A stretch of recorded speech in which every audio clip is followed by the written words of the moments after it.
Mi nombre es David, y hoy vamos a adentrarnos en uno de los casos más escalofriantes que han estremecido a la Ciudad de México. El 6 de noviembre de 2014, agentes de la policía capitalina hallaron restos humanos. Una parte del torso fue encontrada en un terreno baldío, cerca de una de las salidas de la ciudad. Días después, comenzaron a aparecer bolsas con brazos y piernas esparcidas en distintos puntos de la capital. Lo más perturbador del hallazgo fue que las extremidades carecían de dedos. La policía encendió las alarmas. Todo apuntaba a que un criminal excepcionalmente violento estaba operando en la zona. De inmediato, se formaron brigadas especiales de búsqueda. Agentes recorrieron las calles, examinando cada rincón en busca de las extremidades restantes, sobre todo, de la cabeza de la víctima. Era urgente identificar al fallecido y evitar que se cometieran nuevos crímenes. En ese momento, la hipótesis más sólida apuntaba hacia un asesino serial con un modus operandi brutal. Sin embargo, ni los dedos ni la cabeza fueron encontrados jamás. Pese a esto, gracias al meticuloso trabajo de los peritos forenses, se pudo confirmar que todos los restos pertenecían a una sola persona. Pero, ante la ausencia de huellas dactilares y dientes, identificar al individuo resultó imposible. Esta historia se desarrolla en el corazón de América del Norte. La protagonista es una joven residente de la Ciudad de México, Alejandra Lafuente. De mirada intensa y melena azabache, sus ojos castaños resplandecían aún más bajo el marco de unas pestañas tan negras como el alquitrán.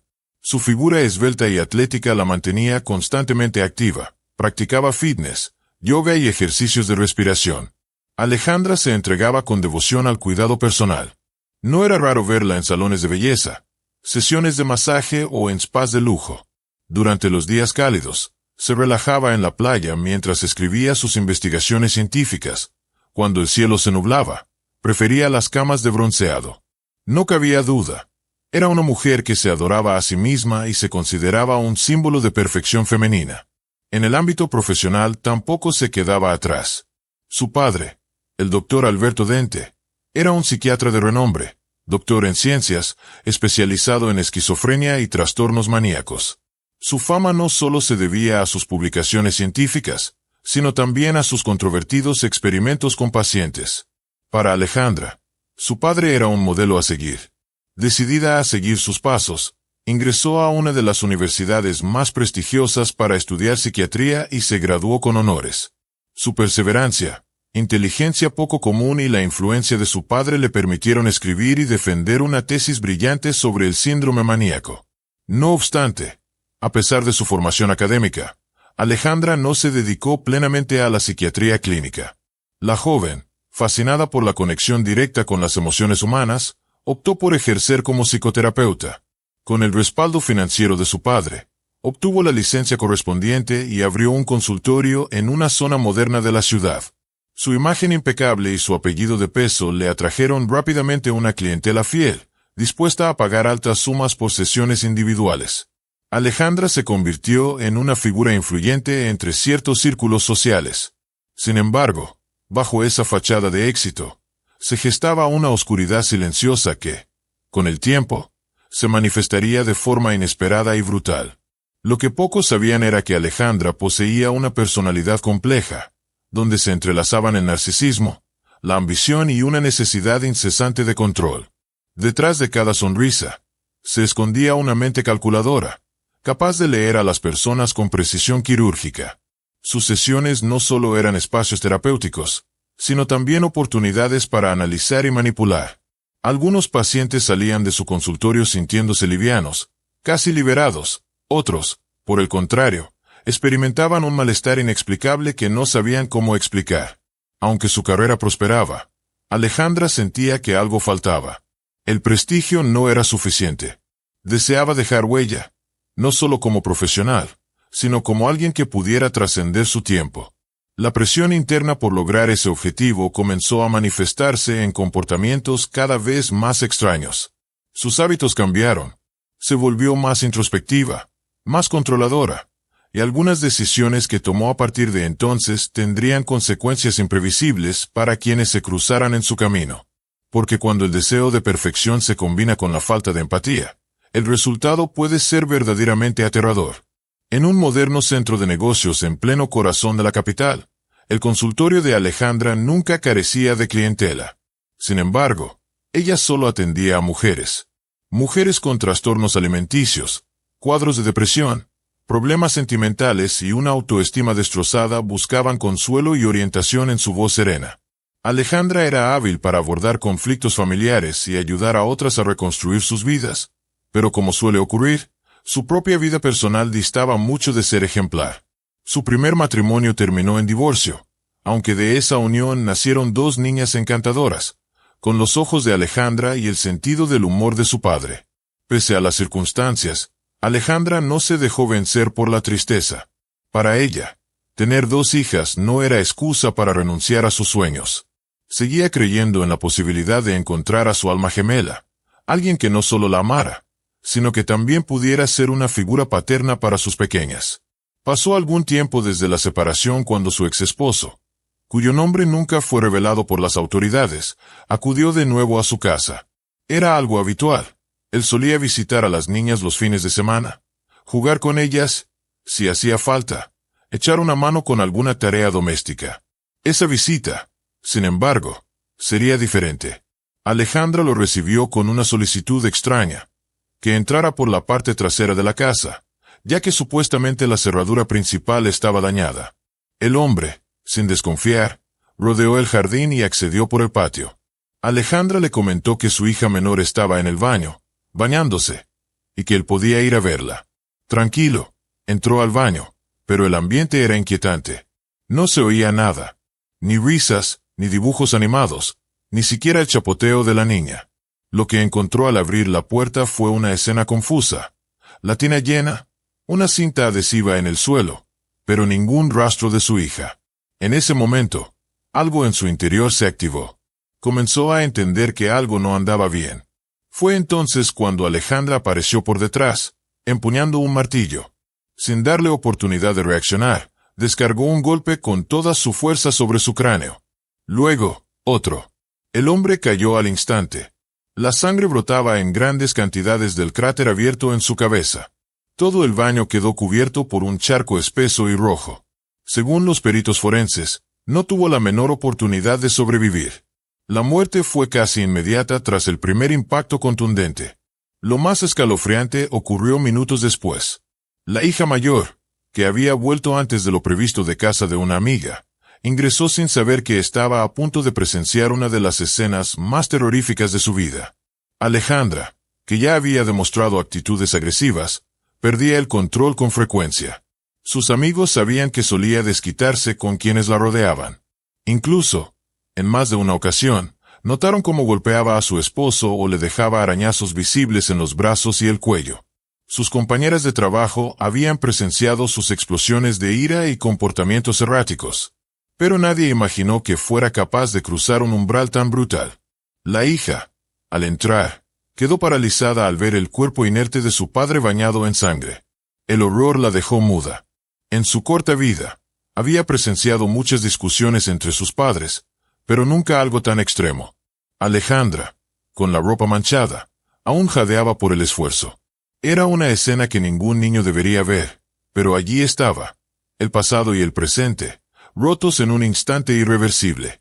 Lo que había comenzado como una visita de rutina terminó convertido en una tragedia que marcaría para siempre la vida de esa familia. Desde ese momento, la narrativa tomó un rumbo sin retorno. Lo que parecía ser una vida ordenada, de éxito y disciplina, se reveló como una fachada endeble que ocultaba un desequilibrio latente.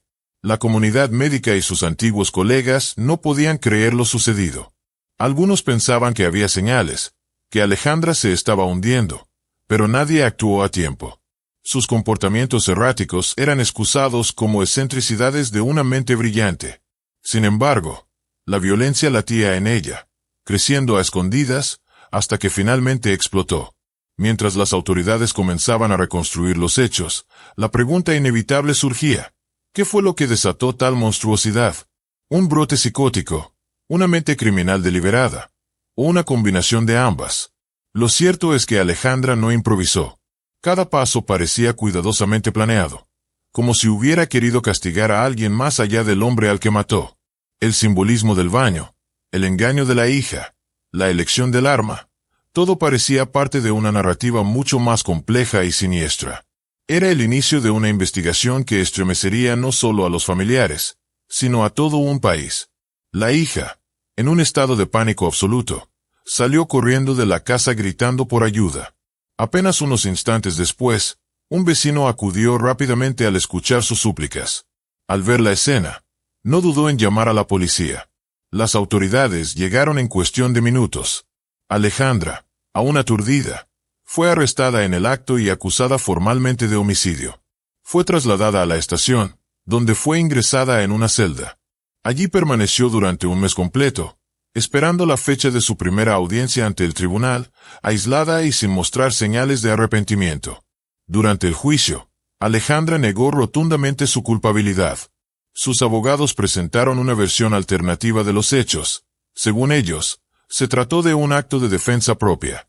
Alegaron que su exesposo era un hombre extremadamente celoso, que inventaba historias en las que ella introducía a otros hombres a la casa, poniendo en riesgo el equilibrio emocional de sus hijas.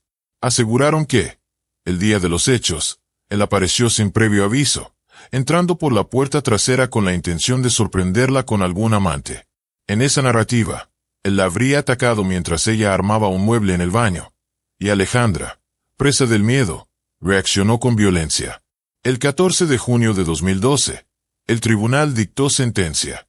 Considerando las pruebas presentadas por la defensa y la existencia de dos hijas menores, el juez condenó a Alejandra a 1 año y 4 meses de prisión. Sin embargo, gracias a la habilidad de sus abogados y al respaldo económico de su influyente padre, la condena fue sustituida por una sentencia suspendida. En pocas palabras, Alejandra no pisaría prisión. Meses más tarde, se presentó una apelación para solicitar la absolución total. La defensa argumentó que todo se había tratado de un acto de legítima defensa. Diversas organizaciones de derechos humanos se unieron al caso y pidieron que se juzgara con jurado popular, alegando que Alejandra era una víctima de violencia intrafamiliar. Al final, el tribunal accedió a revisar nuevamente el expediente. Se reconsideraron las pruebas, los testimonios y las circunstancias. El resultado fue un veredicto de absolución. Alejandra fue liberada por completo y sin cargos. Lo más inquietante fue lo que vino después. Alejandra volvió a ejercer como psicóloga, retomando su consulta como si nada hubiera pasado. Se construyó una nueva imagen pública, la de una mujer que había sobrevivido a la violencia, una madre luchadora, víctima de desigualdad de género, que se había defendido y había ganado. Esta nueva narrativa le atrajo aún más clientes, convirtiéndose en una figura de admiración entre ciertas mujeres. Poco tiempo después, conoció a Alan Carrera Cua, un prominente empresario mexicano. Alan era alto, apuesto y de porte imponente. Hijo de Adrian Carrera Francis, un antiguo jefe de los servicios especiales del Distrito Central, Alan había heredado no solo el apellido, sino también la ambición. Su padre, un hombre que se había labrado un camino poderoso en el aparato de seguridad, fue destituido años atrás debido a un escándalo financiero que involucraba a su propio hijo. A pesar del incidente, Alan no detuvo su ascenso. Amplió su empresa, creando una cadena de tiendas de materiales de construcción que rápidamente se expandió por todo el país. La fortuna de Alan tenía dos caras. Una era la legal, negocios bien establecidos, licencias en regla, contratos con entidades estatales. La otra, mucho más sombría, estaba íntimamente ligada al crimen organizado. Era un secreto a voces que parte de su imperio se sostenía gracias a sobornos, lavado de dinero y conexiones turbias. Precisamente por eso, su padre terminó cayendo en desgracia. Una de las operaciones financieras ilegales en las que Alan estaba implicado salió a la luz, y Adrian fue removido de su cargo de manera fulminante.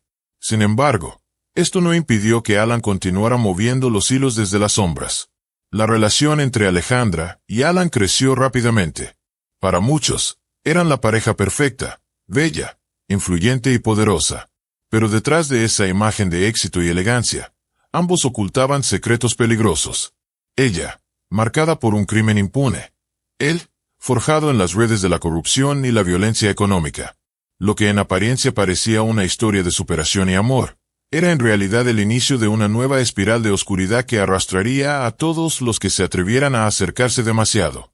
Alejandra, con su mente aguda y su habilidad para manipular emociones, supo aprovechar el poder de Alan para ampliar su influencia. Juntos crearon una red invisible en la que se mezclaban el dinero, la psicología y la amenaza velada. Él le ofrecía protección, contactos y recursos. Ella, en cambio, le daba una máscara de respetabilidad, un disfraz perfecto para sus negocios ilegales. La fusión entre ellos no era solo romántica, era estratégica. La pregunta era inevitable: ¿cuánto tardarían en volver a cruzar los límites? Porque cuando la ambición se encuentra con la impunidad, el resultado casi siempre termina en tragedia. Se propuso acercarse a él. No pasó mucho tiempo antes de que comenzara a construir una relación más allá de lo terapéutico. Alan, vulnerable, en plena crisis emocional, encontró en Alejandra una mujer que no solo lo escuchaba, sino que también parecía comprenderlo profundamente. Ella lo consolaba, lo orientaba y le ofrecía el tipo de atención que él tanto había anhelado durante años. Poco a poco, Alejandra dejó de ser su terapeuta para convertirse en su confidente. Luego, su pareja. Nadie sospechaba que aquella mujer de voz suave y mirada profunda era capaz de maniobrar con tal precisión los hilos de una mente rota. En medio de esa nueva relación, la historia oculta de Alan comenzó a salir a la luz. Las autoridades descubrieron que, además de sus negocios legales, tenía participación activa en una organización criminal dedicada al tráfico de sustancias psicotrópicas hacia los Estados Unidos. Esta red operaba desde una ciudad fronteriza fuertemente custodiada por policías comprados. Aunque no era una operación a gran escala, sí controlaban una franja estratégica del mercado del sur. La conexión con su padre, Adrian Carrera, quedó finalmente probada cuando los agentes lograron obtener una declaración directa que lo implicaba en las actividades de su hijo. Adrian, enfrentando una posible condena de 20 años, fue liberado el 18 de julio del año 2000 bajo los términos del programa de protección a testigos. A partir de su liberación, se dedicó por completo a su hijo y a consolidar el ala legal del negocio familiar.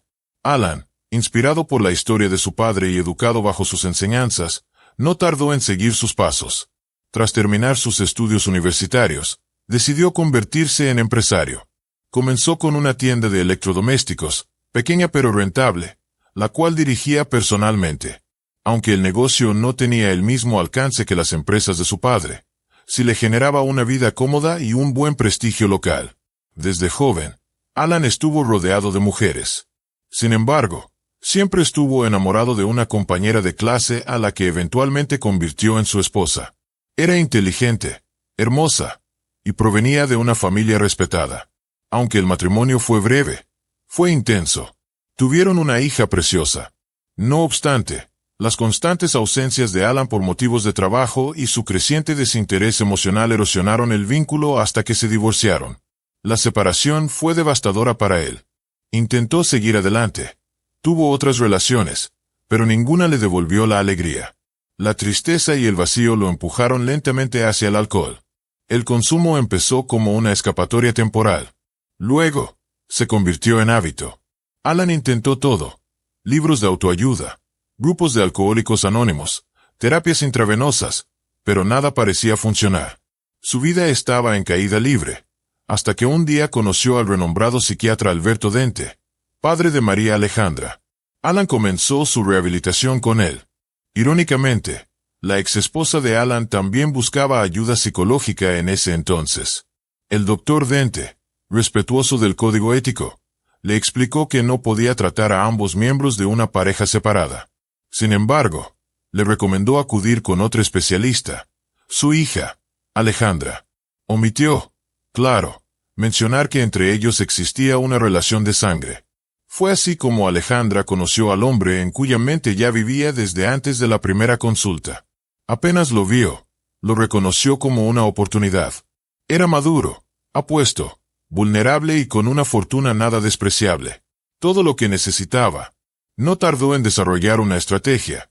Sabía perfectamente cómo actuar, cómo escucharlo, cuándo acercarse emocionalmente y cuándo fingir distancia. Para ella, no era solo una relación, era una inversión. Y aunque su rol como terapeuta había quedado atrás, No dejó de usar todo lo que sabía sobre manipulación emocional para convertirse en indispensable para Alan. Alejandra supo jugar cada carta con frialdad. Comenzó a mostrarse como un refugio, una figura cálida que lo ayudaba a recomponerse. Le hablaba de superación, de nuevas oportunidades, del poder de reinventarse. Poco a poco, fue entrando en su vida cotidiana. Primero como apoyo emocional, luego como pareja formal. Sus amigos y socios comenzaron a verla con respeto. Incluso su hija pequeña la aceptó con facilidad. Lo que nadie sabía era que, detrás de esa mujer dedicada, existía una mente afilada y sin escrúpulos. Alejandra no buscaba solo amor ni estabilidad, quería control. Y lo estaba logrando. La relación entre ellos parecía ideal en apariencia. Alan comenzaba a recuperarse, abandonaba el alcohol y retomaba con fuerza sus negocios. Pero lo que se estaba gestando era una fusión entre dos mundos oscuros, el del crimen organizado y el de la manipulación psicológica. Alejandra, con su experiencia clínica, era capaz de leer los temores y deseos más profundos de Alan. Sabía exactamente qué decirle, cuándo elogiarlo y cuándo hacerlo sentir culpable. Mientras él creía que encontraba redención, ella afianzaba su poder. Estaba claro que esta historia, lejos de culminar en un final feliz, apenas comenzaba a mostrar su lado más perturbador. Alejandra, con su tono sereno y profesional, le pidió a su paciente que trajera a su exesposo a una nueva consulta. Según ella, podría ayudarles a cerrar el ciclo emocional que aún los unía, y con una sola sesión sería suficiente para que ambos pudieran seguir adelante con sus vidas. Lo que nadie sabía era que, desde el primer instante de aquel encuentro, Alejandra ya había puesto en marcha su plan de seducción. Vestida con sutileza, mirada firme, tono cálido pero calculador, comenzó a mover sus piezas como una experta ajedrecista. Alan cayó en el juego sin darse cuenta. Apenas terminó la sesión, Alan, visiblemente conmovido, invitó a la terapeuta a tomar un café para seguir conversando sobre sus conflictos personales. Alejandra, fingiendo sorpresa y profesionalismo, se negó al principio, argumentando que aceptarlo violaría su código ético. Pero por la noche, ya estaban sentados frente a frente, compartiendo confidencias y miradas que iban mucho más allá de lo terapéutico. Desde ese momento, se inició una relación apasionada y veloz. No pasó mucho tiempo antes de que la exesposa de Alan se enterara del romance. Estupefacta, consideró denunciar a Alejandra ante el Comité de Ética Médica. Sin embargo, fue disuadida.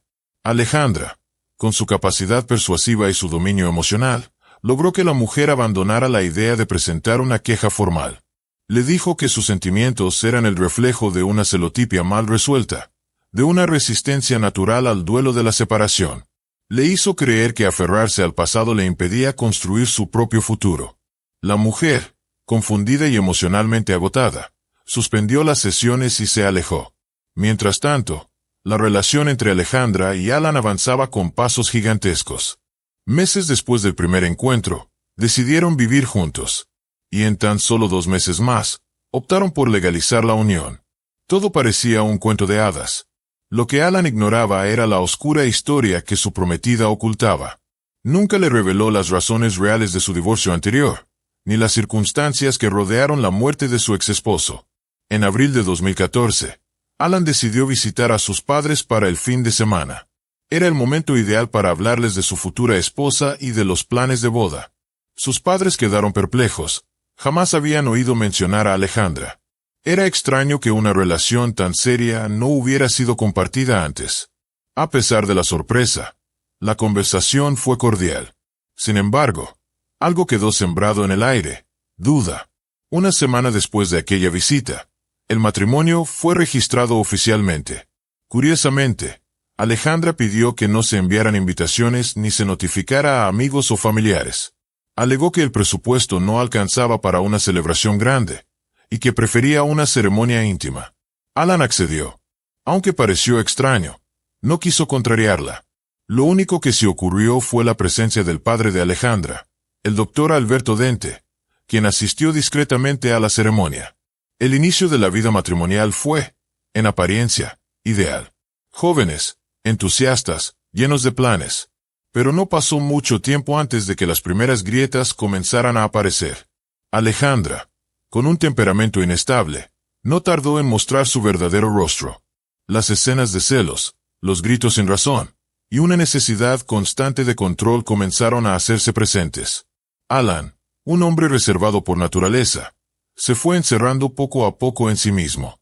Ya no compartía tanto, evitaba discusiones y prefería salir de casa para evitar los estallidos de su esposa. La ilusión inicial se desvanecía con rapidez. Aquella mujer que lo había sanado se transformaba, día a día, en una sombra agresiva, impredecible, obsesiva. Nadie podía imaginar que lo peor aún estaba por venir. Con cada discusión, Alejandra perdía más el control. Alan, aunque intentaba mantener la calma, comenzó a sospechar que detrás de los episodios emocionales había algo más profundo. Intentó sugerirle ayuda profesional, pero ella lo tomaba como una traición. Lo acusaba de querer deshacerse de ella, de abandonarla como todos los hombres. La relación, que había nacido de un desequilibrio emocional, ahora se consumía por la paranoia, los reproches y la violencia psicológica. Para quienes los veían desde fuera, seguían siendo una pareja elegante y exitosa. Pero dentro de esas paredes, se gestaba una tormenta silenciosa. A medida que los días pasaban, Alan se refugiaba más en su trabajo y en el silencio. Comenzó a dejar pistas, a escribir pequeñas notas, a grabar conversaciones. Sospechaba que algo estaba profundamente mal, pero aún no sabía la magnitud del peligro que lo rodeaba. Alejandra, por su parte, no dejaba nada al azar. Revisaba su teléfono, sus correos, cada movimiento. Sentía que se le escapaba, y eso la consumía. Las discusiones subieron de tono. Los objetos comenzaron a volar. Los vecinos, en varias ocasiones, escucharon gritos en medio de la noche. Pero nadie intervino. Nadie sabía lo que estaba por ocurrir. Alan nunca fue un hombre de compartir los detalles de su vida privada. Sus amigos más cercanos, aunque notaban cambios en él, no sabían realmente qué ocurría dentro de su hogar. Lo poco que se percibía desde fuera era suficiente para intuir que la relación con Alejandra se estaba resquebrajando.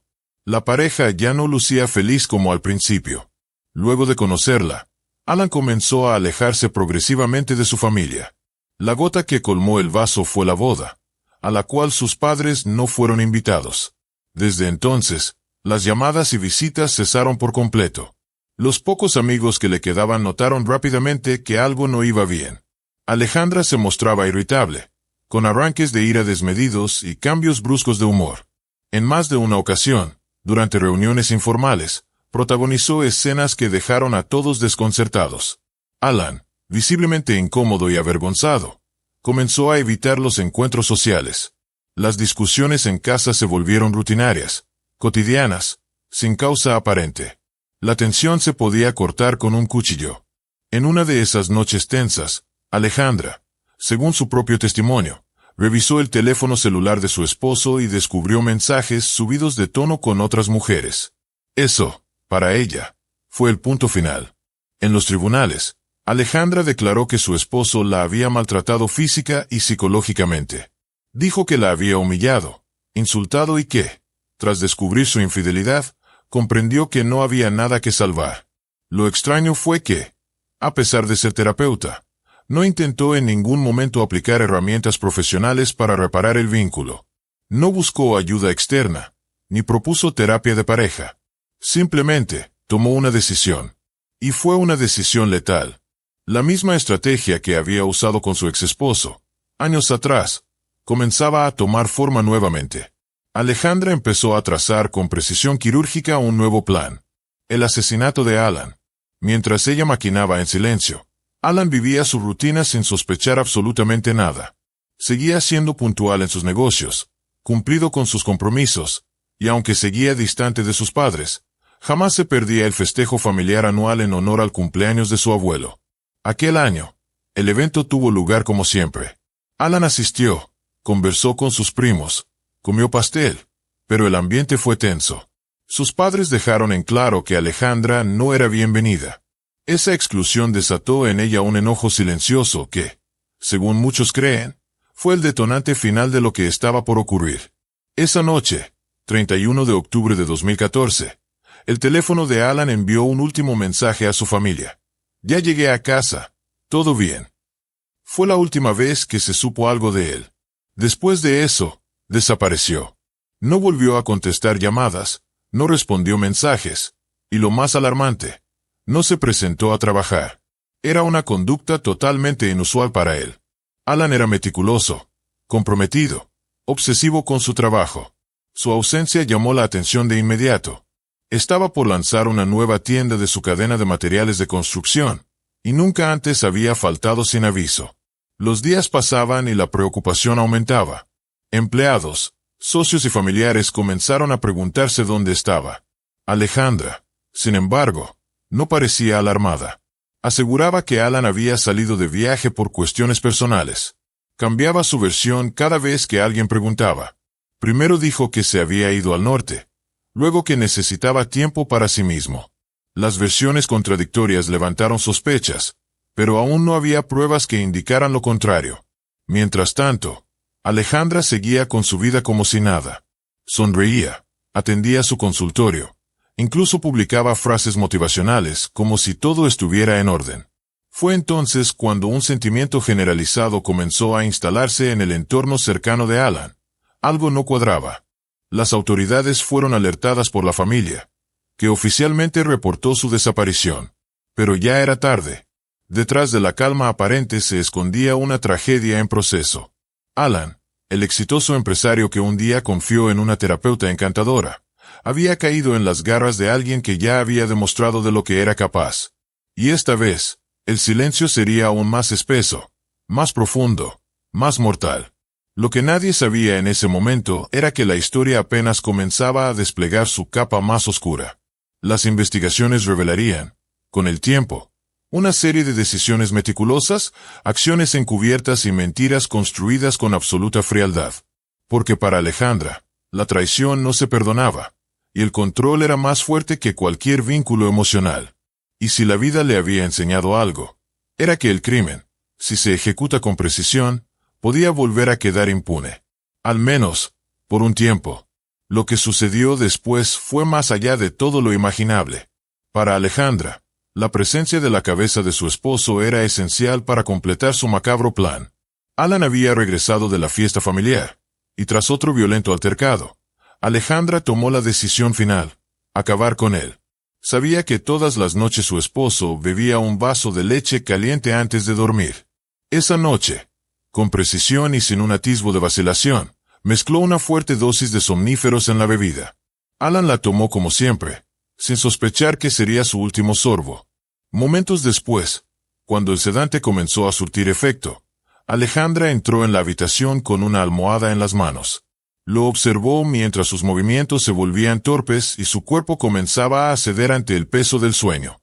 Luego, sin vacilar, se lanzó sobre él y lo asfixió con la almohada. Contempló, impasible, como su esposo luchaba débilmente por respirar, intentando apartar el objeto que lo sofocaba, hasta que, finalmente, su cuerpo quedó inmóvil. Pero lo peor aún estaba por venir. No había previsto cómo deshacerse del cadáver. El tiempo apremiaba, y Alan, corpulento, era demasiado pesado para moverlo sola. Desesperada, cruzó el patio y se metió al huerto del vecino para tomar una sierra eléctrica. Con una mueca inquietante en el rostro, comenzó a desmembrar el cuerpo. Solo alguien con un grado de sadismo extremo sería capaz de ejecutar semejante acto. Parte por parte, fue separando el cuerpo de Alan, y luego empacó los restos en bolsas negras. Con frialdad quirúrgica, le arrancó los dientes y le cortó los dedos. Sabía que esos elementos eran clave para identificar a la víctima. Al eliminarlos, buscaba obstaculizar cualquier intento de reconocimiento forense. Después, colocó las bolsas en varias maletas, con la intención de sacarlas de la casa sin levantar sospechas. Pero la madrugada la traicionó. Alejandra no logró salir sin ser vista. Una vecina de edad avanzada, conocida por sufrir de insomnio, la observaba desde la ventana. Le llamó la atención el hecho de que Alejandra saliera tan temprano y que su esposo no la ayudara con aquellas maletas visiblemente pesadas. Además, notó su comportamiento errático. Miraba hacia todos lados, con evidente nerviosismo. Minutos después, Alejandra volvió a casa, lo que incrementó aún más la inquietud de la vecina. Lo que la mujer no sabía era que Alejandra había pasado la madrugada dispersando los restos de su esposo por diferentes zonas de la ciudad. Al amanecer, como si nada hubiera pasado, retomó su rutina. Se maquilló, desayunó y salió a trabajar. El 6 de noviembre de 2014, la policía de la Ciudad de México hizo el primer hallazgo aterrador: un torso humano sin dientes y sin dedos. La brutalidad del descubrimiento puso en alerta a toda la corporación policial. Menos de 24 horas después, comenzaron a aparecer más restos, piernas, brazos y otras partes del cuerpo, todas abandonadas en distintos puntos de la capital. Lo más inquietante era que las bolsas estaban separadas por grandes distancias. Esta dispersión estratégica fue, posteriormente, una de las principales pistas para deducir que la autora había estado ausente de casa por varias horas durante esa noche. Cada parte del cuerpo fue enviada al laboratorio forense más avanzado del país. Los expertos, tras un meticuloso análisis, confirmaron que todos los restos pertenecían al mismo individuo. Aunque no podían identificarlo por medios tradicionales debido a la falta de huellas dactilares y piezas dentales, el patrón de corte y el método empleado hablaban claramente de una mente calculadora y experta en ocultar evidencias. Las autoridades entendieron que no se trataba de un crimen pasional impulsivo, sino de un acto planeado con precisión y ejecutado con sangre fría. Lo que nadie podía imaginar era que la responsable seguía libre, atendiendo pacientes, ofreciendo consejos psicológicos y posando como víctima de un matrimonio tóxico. Alejandra había creado una narrativa en la que ella era la víctima de un hombre infiel y abusivo, mientras en secreto cargaba con uno de los asesinatos más atroces registrados en la capital. La policía, con múltiples pistas inconexas, comenzó una investigación a contrarreloj para dar con el responsable. Pero Alejandra, acostumbrada a manipular emociones y distorsionar verdades, sabía cómo mantener la fachada. Los medios no tardaron en hacerse eco del caso. El nivel de violencia del crimen conmocionó al país. Analistas criminales comenzaron a hablar de una mente extremadamente peligrosa, con conocimiento clínico y sin remordimientos. La escena que se iba revelando era propia de una película de terror, pero detrás no había ficción. Había una mujer, culta, refinada, madre de familia, que había cometido un crimen con tal precisión que ni siquiera los peritos más experimentados podían creer lo que veían. Mientras tanto, Alejandra continuaba su vida como si nada. Sonreía ante los vecinos, saludaba con amabilidad y acudía al supermercado como cualquier ama de casa. Nadie imaginaba que la mujer que cruzaba la calle con bolsas de compras era la misma que había cortado en pedazos a su esposo con una sierra prestada. Nadie podía sospechar que el terror vivía bajo ese mismo techo, detrás de cortinas cerradas, donde el silencio ocultaba un crimen diseñado al milímetro. Pero todo plan, por perfecto que parezca, siempre deja una grieta. Y la policía estaba a punto de encontrarla. Con la intención de desviar toda sospecha, Alejandra comenzó a enviar mensajes a los familiares de Alan, fingiendo ser él. Su objetivo era simple: crear la ilusión de que seguía vivo y que simplemente se encontraba de viaje. Sin embargo, su desconocimiento del distanciamiento reciente entre Alan y su familia arruinó por completo su plan. Alejandra, haciéndose pasar por su esposo, informó a sus suegros que ambos se iban de vacaciones y que estarían incomunicados durante un tiempo. Fue un movimiento torpe y lleno de lagunas, que generó aún más dudas en lugar de calmar las preocupaciones. El verdadero golpe al montaje vino desde dentro. Alberto Dente, el padre de Alejandra. El psiquiatra comenzó a llamar a la casa del padre de Alan, preocupado porque no sabía nada de su hija desde hacía varios días. Además, varios de sus pacientes también estaban alarmados por la repentina ausencia de Alejandra y la cancelación indefinida de sus sesiones. El doctor hizo una nueva llamada, esta vez con una historia aún más confusa. Informó que su hija había sido localizada, pero que había tenido que ser internada en una clínica debido a una fuerte depresión causada por la infidelidad de su esposo. Estas declaraciones incoherentes encendieron las alarmas entre los familiares del empresario.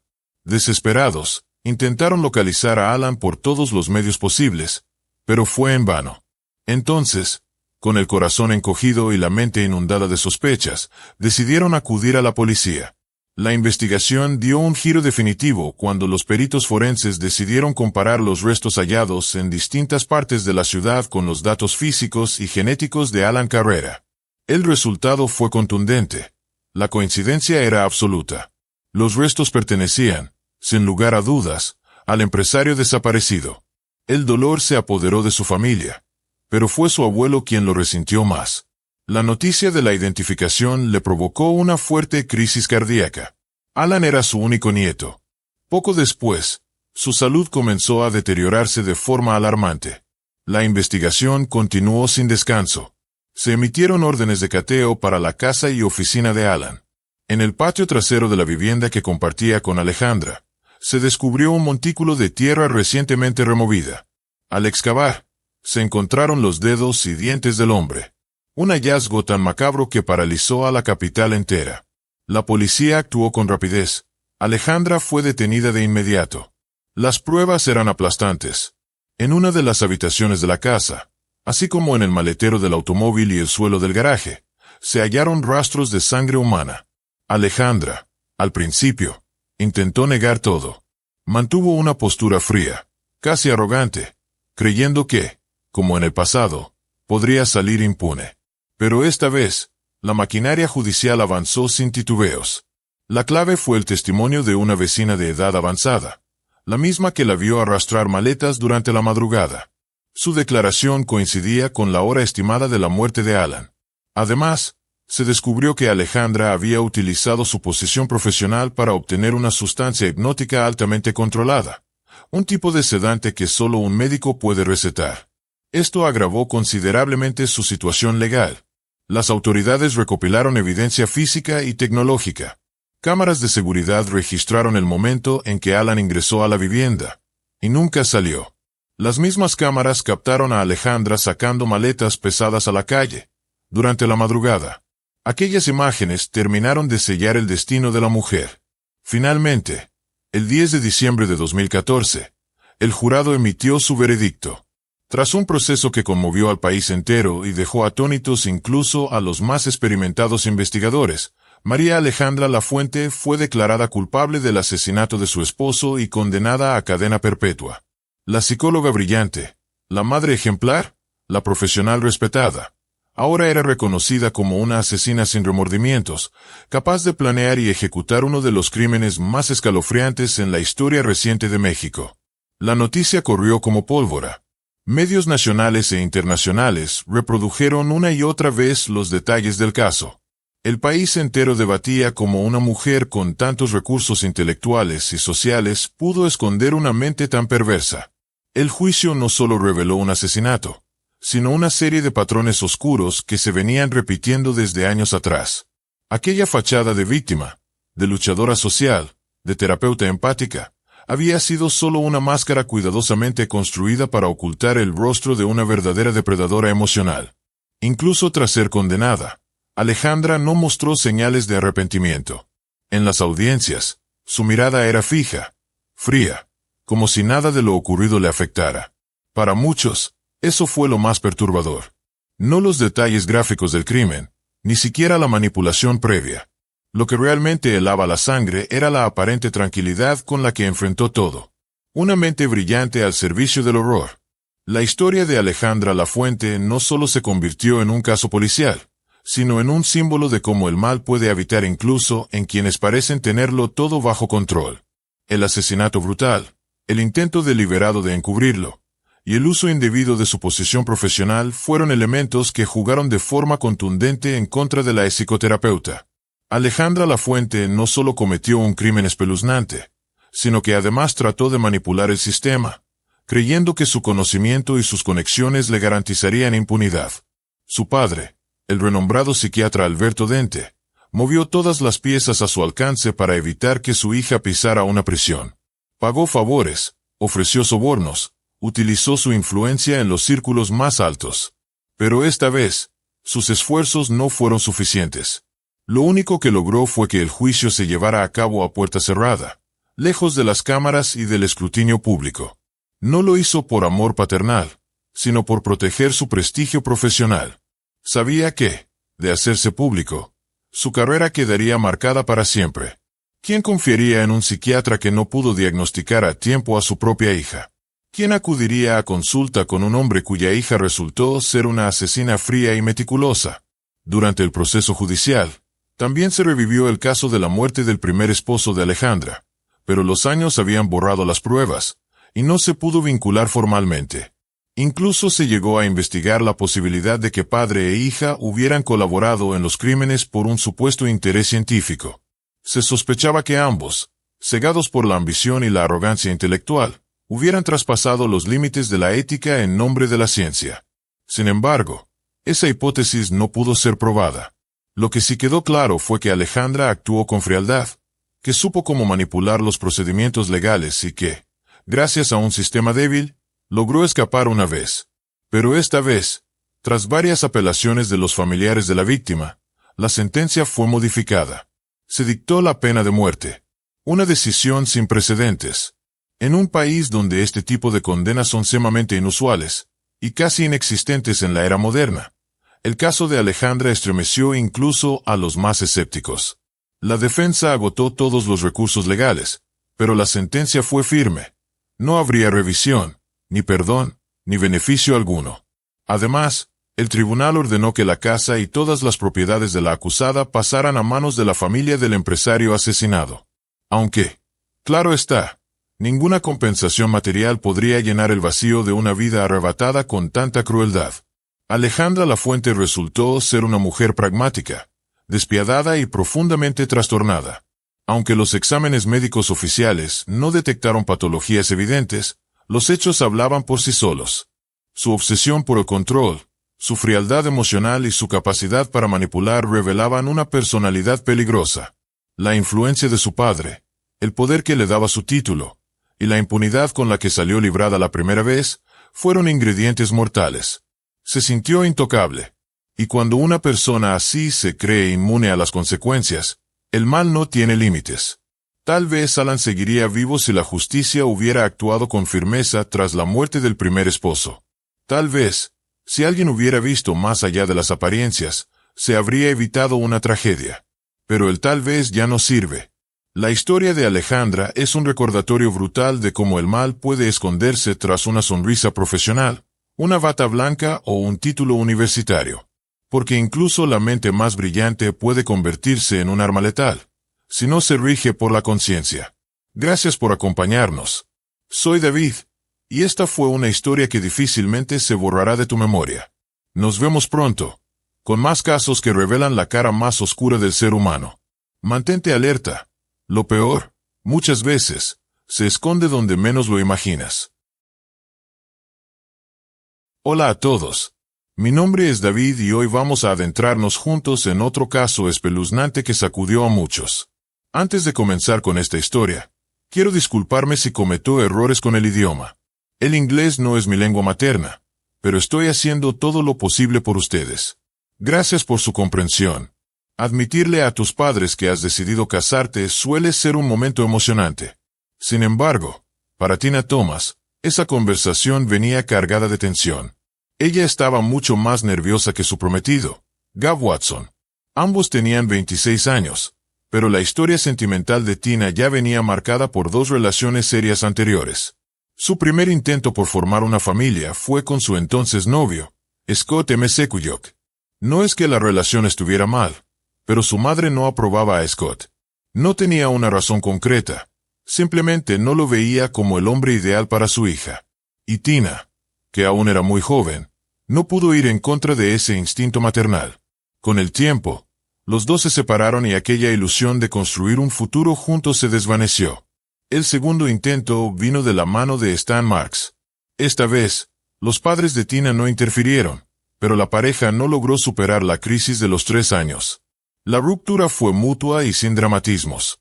Fue durante una fiesta navideña entre amigos que Tina conoció a Gav Watson. Nadie podría decir que fue amor a primera vista.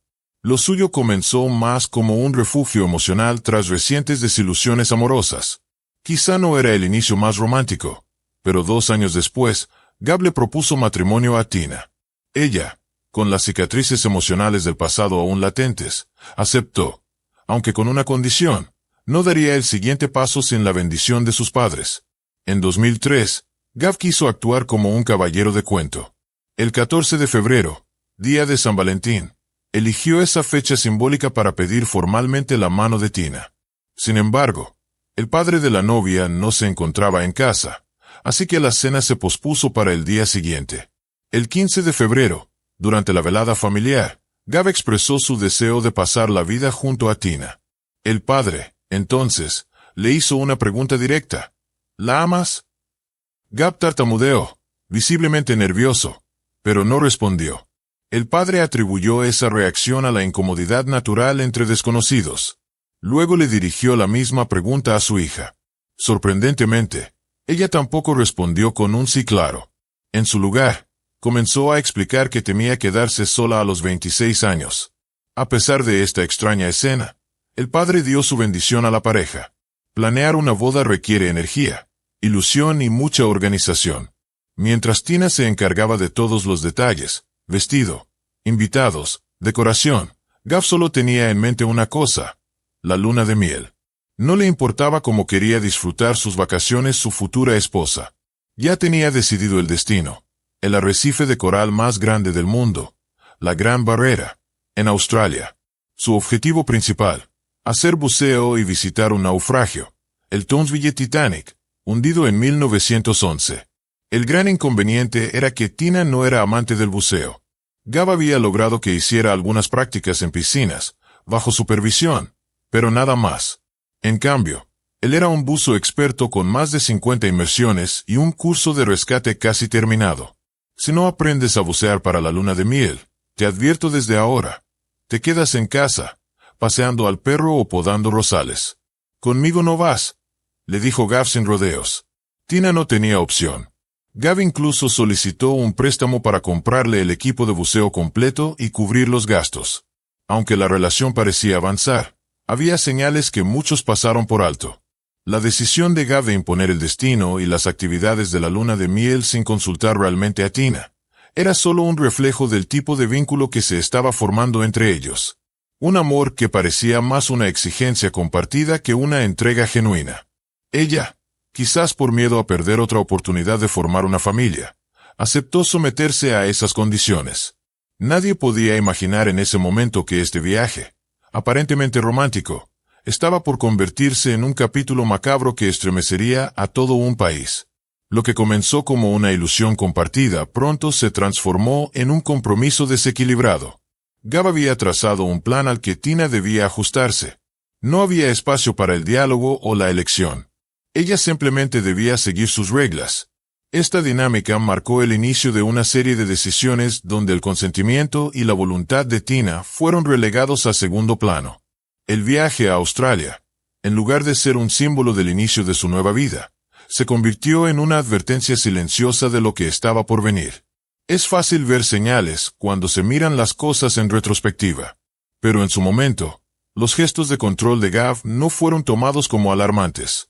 Tina, siempre dispuesta a ceder, a ajustarse, a no crear conflicto, fue dejando de lado su propia voz. Y quienes la rodeaban, cegados por la emoción del enlace, no supieron o no quisieron leer entre líneas. Nadie imaginó que esta luna de miel planificada con tanta antelación terminaría siendo el escenario de un crimen que conmocionaría a todos.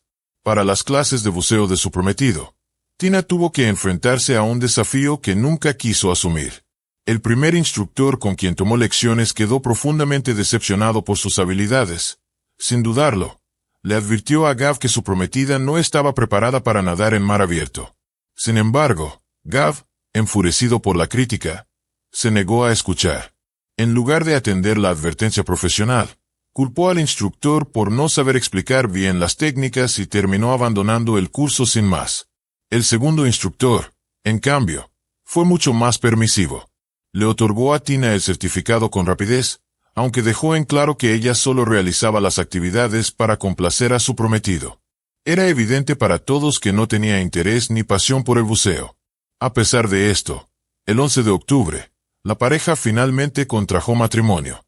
2 días después, volaron rumbo a Australia para iniciar una luna de miel de ensueño en la que invirtieron $10,000, dinero recibido como regalo de bodas. Gav dedicó parte del viaje a actividades que sí emocionaban a Tina. Caminaron por las calles de Sydney, visitaron el acuario y también el zoológico. Durante esos días, Ella parecía feliz. Pero a medida que se acercaban a la esperada inmersión en la gran barrera de coral, su rostro comenzó a cambiar. Se apagaba. El 21 de octubre por la mañana, llegaron a Townsville. Esa misma noche, abordaron un barco con destino a uno de los paraísos submarinos más codiciados del mundo. Sin embargo, lo que debía ser un viaje de ensueño pronto revelaría su lado más oscuro. Los empleados de la empresa de buceo recordarían después que, en realidad, ninguno de los dos parecía tener experiencia real.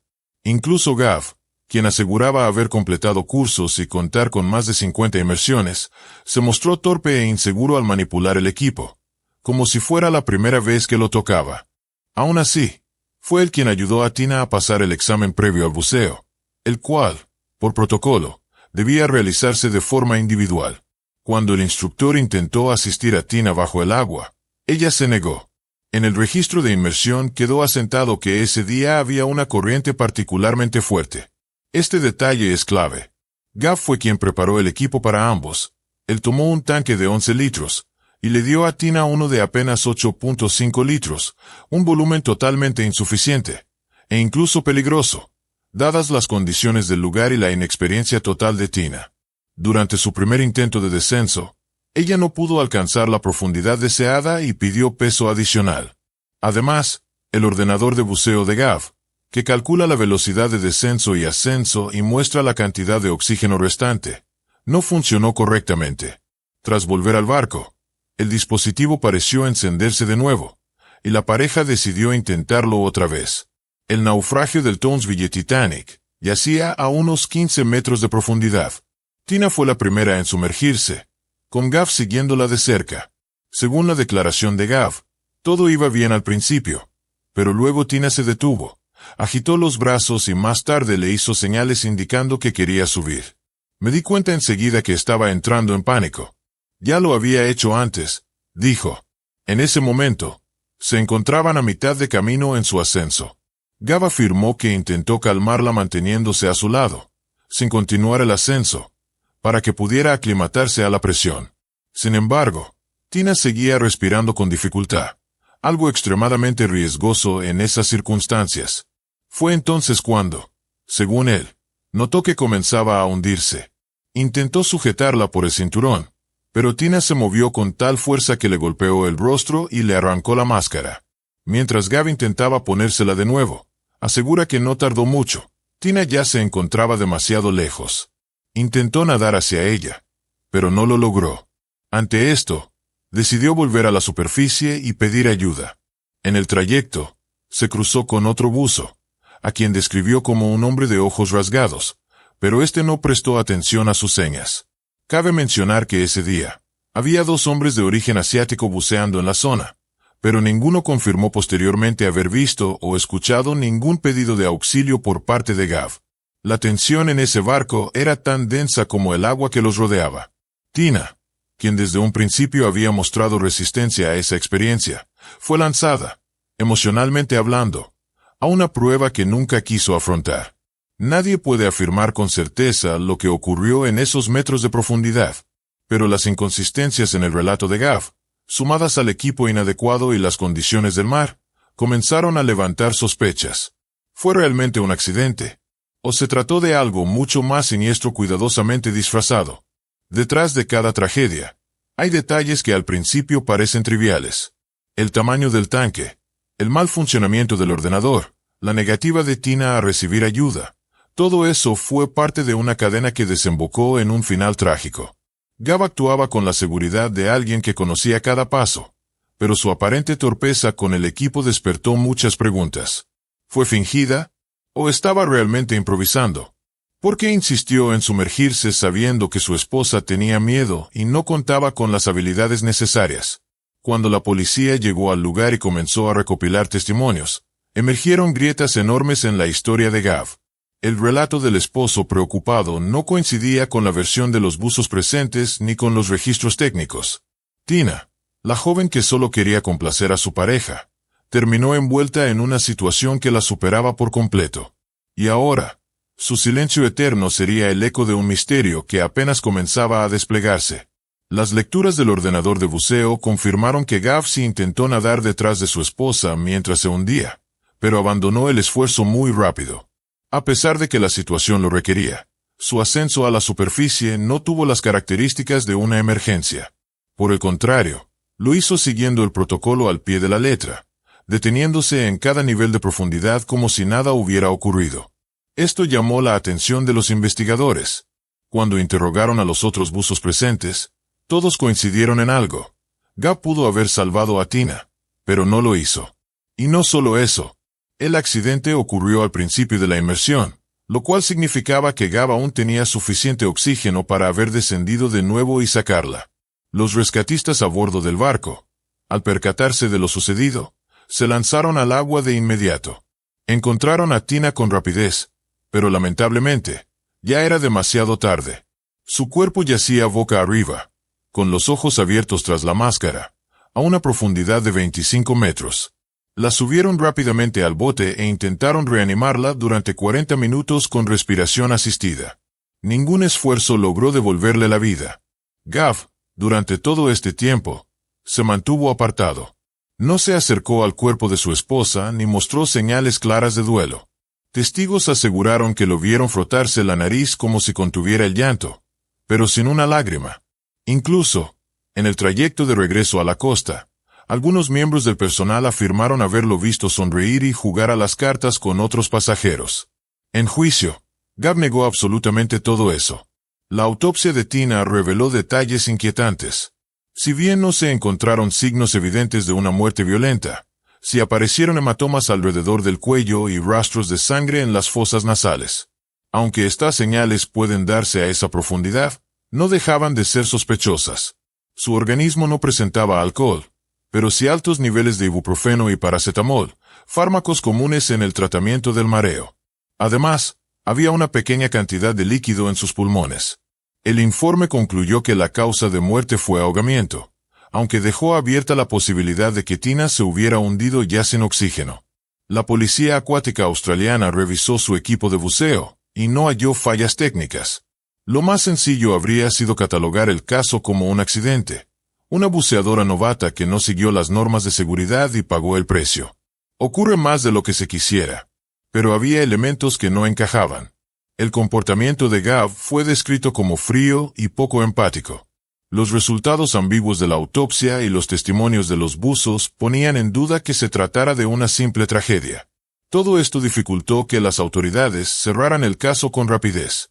La investigación se extendió por semanas, cada día con más dudas y preguntas que respuestas. Gav empezó a percibir que los detectives lo estaban rodeando. Sabía que lo estaban observando, buscando incongruencias, detalles que pudieran incriminarlo. Los padres de Tina no aceptaban la versión del accidente. Para ellos, Gav no solo no ayudó a su hija, sino que su falta de acción era tan condenable como un crimen. Querían verlo en el banquillo de los acusados, sino como asesino, al menos como el hombre que dejó morir a Tina sin mover un dedo. Durante su primer interrogatorio, la policía notó que el sospechoso estaba alterado. Lloraba y reía sin control, se movía de forma nerviosa, pedía que llamaran a su padre y se quejaba de dolores en los oídos. Rogaba que alguien le informara a los padres de Tina sobre lo sucedido. Esa misma noche, lo dejaron en libertad. Entonces fue a buscar refugio en el yate de la empresa que organizó la excursión.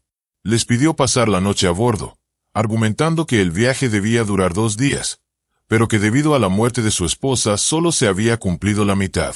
Aprovechó la ocasión para solicitar que le devolvieran la mitad del dinero de la inmersión, reclamando que ni siquiera había llegado a ver el barco hundido. El 24 de octubre, la madre de Gav voló a Townsville para acompañar a su hijo y ayudarlo a encontrar un abogado. Ese mismo día, a petición de Gav, ambos se dirigieron a la morgue. La actitud de Gav, lejos de reflejar el duelo propio de un viudo reciente, parecía la de alguien centrado en detalles logísticos y administrativos. Más que devastado por la pérdida, parecía incómodo con las consecuencias. Su interés por el reembolso parcial, su distancia emocional ante el cuerpo de Tina, y su rapidez para buscar asistencia legal hicieron que muchos empezaran a dudar de su versión de los hechos. Mientras los padres de Tina lloraban la pérdida de su hija, Gav parecía actuar como si todo fuera un inconveniente que necesitaba resolver. Cada minuto que pasaba tras el accidente hacía que la historia oficial se viera más frágil. Las autoridades comenzaron a escudriñar los registros del viaje, los testimonios de los empleados y los antecedentes médicos de Tina. Aunque no se podía afirmar con seguridad que Gav hubiera cometido un asesinato, sí quedaba claro que su comportamiento distaba mucho del de un hombre inocente. El dolor, la desesperación o la urgencia de salvar a la mujer que amaba no estaban presentes en ninguna de sus acciones. En todo crimen, incluso en aquellos que no dejan huellas visibles, hay vacíos que hablan, silencios que pesan más que las palabras. Tina se ahogó en un mar que no quería explorar, presionada por un esposo que no escuchó sus miedos. Y aunque no se hallaron pruebas definitivas de asesinato, la justicia comenzó a enfocar sus luces sobre un solo nombre, Gav Watson. Gav pidió ver a su esposa una última vez. A pesar de que seguía siendo considerado sospechoso, el empleado de la morgue, siguiendo el protocolo, llamó al detective encargado del caso antes de autorizar el ingreso. En teoría, Gav podía haber intentado manipular o esconder alguna evidencia. Pero el supuesto viudo, destrozado por el dolor, se limitó a llorar, tomar la mano fría de Tina y suplicar su perdón, sin notar que, tras la puerta, el detective estaba grabando todo en una grabadora de voz. No quise hacerte daño, fueron las palabras que salieron de la boca de Gav. Esas mismas palabras serían utilizadas en su contra por el detective Lawrence durante el juicio. En la morgue le dijiste a Tina que no querías hacerle daño. ¿Qué quisiste decir con eso?, preguntaría Lawrence tiempo después. Durante el vuelo de regreso a casa con el cuerpo de su esposa, Gav volvió a referirse al dolor en su oído. Durante una escala en Oakland, buscó atención médica dentro del aeropuerto y fue retenido para una evaluación. Para la policía, esa acción no fue casual. Sospechaban que fue una maniobra para evitar encontrarse cara a cara con el padre de Tina. Sin embargo, los buzos expertos confirmaron que las molestias en los oídos son bastante comunes después de una inmersión. El 5 de noviembre se celebró el funeral de Tina. Ese día, Gav no pudo evitar el encuentro con su suegro. Frente a varios testigos, se quitó el anillo de bodas de Tina y lo colocó sobre su propio dedo anular. Luego se retiró también los aretes que llevaba ella y se los entregó directamente a su padre. Ese día, las familias Watson y Thomas se vieron por última vez. Durante el juicio, Gav fue confrontado con esa escena tan inusual. ¿De verdad le quitaste las joyas a tu esposa en el funeral?, le preguntaron. Gav, en lugar de negar o justificar su acto, simplemente sonrió con desdén y encogió los hombros. No creo haber hecho eso, respondió sin más. La imagen que se tenía de Gav era confusa. Algunos lo recordaban como un tipo simpático, algo torpe, pero inofensivo. Otros lo describían como un hombre controlador, dominante y sin tacto. Lo único en lo que todos coincidían era en que Gav y Tina no eran felices. O al menos, no lo parecían. Las amigas más cercanas de Tina confirmaron que ella le había confesado a su padre, durante aquella cena del 15 de febrero, que su unión con Gav era más una estrategia de supervivencia emocional que un verdadero acto de amor. Le tenía miedo a quedarse sola, y ese miedo la llevó directamente a su muerte. Justo antes de su luna de miel, Tina le confesó a una amiga que Gav la llevó a la fuerza a una aseguradora para contratar un seguro de vida a su nombre, eligiéndose él mismo como beneficiario en caso de muerte. Esta versión fue confirmada por el agente de seguros que gestionó la póliza. Incluso el taxista que llevó a la pareja hasta el puerto antes de embarcar aseguró que Tina lloró todo el trayecto, mientras Gav la ignoraba por completo. Una amiga más de Tina, Amanda Phillips, reveló una historia aún más perturbadora. Contó que Gav había grabado a Tina en el baño, mientras orinaba, sin que ella se diera cuenta. Luego, editó ese video e incluyó el fragmento en una grabación de la cena navideña familiar. Durante una velada repleta de invitados, puso el video ante todos. Mientras los presentes se miraban incómodos y llevaban las manos a la cabeza, Gav reía sin control. Amanda recordaba haber apretado sus dedos cruzados, deseando que Tina no cometiera el error de casarse con aquel hombre. Y sin embargo, ya era demasiado tarde. Actos como quitarle las joyas al cadáver de tu esposa durante su propio funeral pueden parecer meramente insensibles o mal pensados, pero en el contexto del juicio de 2008, cada gesto comenzó a adquirir un peso siniestro. Entre las pruebas que se presentaron al jurado, Una de las más impactantes fue una grabación en la que se veía a Gav visitando la tumba de Tina, para luego retirar todas las flores del lugar y llevárselas. Más tarde, esas mismas flores fueron halladas en un bote de basura cercano. El padre de Tina, consternado por las desapariciones constantes, decidió instalar una cámara escondida entre las lápidas para atrapar al responsable. Nunca imaginó que vería a Gav en las imágenes. El comportamiento de Gav tras la muerte de Tina se alejaba completamente del perfil de un esposo en duelo. Parecía más un hombre molesto por la incomodidad de la situación que devastado por la pérdida. Cada testimonio, cada grabación, cada dato nuevo que surgía no solo complicaba su defensa, sino que reforzaba una verdad latente. Tina había sido víctima de un hombre que no la amaba, que no la respetaba y que, quizás, desde el principio la había visto como un medio para conseguir algo más. La historia que se construía no era simplemente la de un accidente desafortunado, sino la de una relación marcada por el control, el abuso emocional y una oscura indiferencia. A medida que los fiscales reconstruían los últimos meses de vida de Tina, el perfil de Gav Watson se tornaba cada vez más sombrío, como el fondo del mar que se tragó a su esposa. Y lo que comenzó como una historia de amor terminó por revelar la crónica de un matrimonio maldito, cuyo desenlace fue sellado con una inmersión al abismo. El padre de Tina, al ver las grabaciones de la cámara escondida, quedó consternado. En el video, Gav se acercaba a la tumba de su esposa, retiraba cada una de las flores y las arrojaba a un contenedor cercano. Aquella imagen causó indignación. En el tribunal, Gav intentó justificarse afirmando que tanto él como Tina habían conversado sobre la posibilidad de que alguno de los dos muriera durante su luna de miel extrema. Según él, su esposa había pedido expresamente no tener flores en su tumba. La explicación parecía forzada, incoherente y carente de lógica. Nadie creyó en esa extraña voluntad que jamás fue documentada ni mencionada por Tina a sus seres queridos. Durante meses, la búsqueda de pruebas avanzaba lentamente, sin una conclusión clara, hasta que, en un intento de esclarecer los hechos, la policía australiana decidió recrear el escenario exacto. Usaron el mismo equipo que llevaban los recién casados ese día. Descubrieron algo revelador. Era prácticamente imposible colocarle una máscara de buceo a otra persona bajo el agua, a menos que se utilizara una segunda fuente de aire. En este caso, el oxígeno de Tina, algo que Gav nunca mencionó. Este descubrimiento echaba por tierra su versión. En noviembre de 2008, finalmente, las autoridades australianas arrestaron a Gav. Su juicio comenzó el 5 de junio de 2009. Se declaró culpable, pero solo por no haber intentado salvar a su esposa. Fue acusado de homicidio por negligencia y condenado a 18 meses de prisión. Al cumplir su condena, Gav regresó a Estados Unidos. Sin embargo, en menos de un año, enfrentó nuevos cargos. Esta vez, las autoridades estadounidenses lo acusaron de homicidio en primer grado. La presunta motivación: cobrar el seguro de vida de Tina. El abogado defensor de Gav trató de desviar la culpa hacia la empresa de buceo.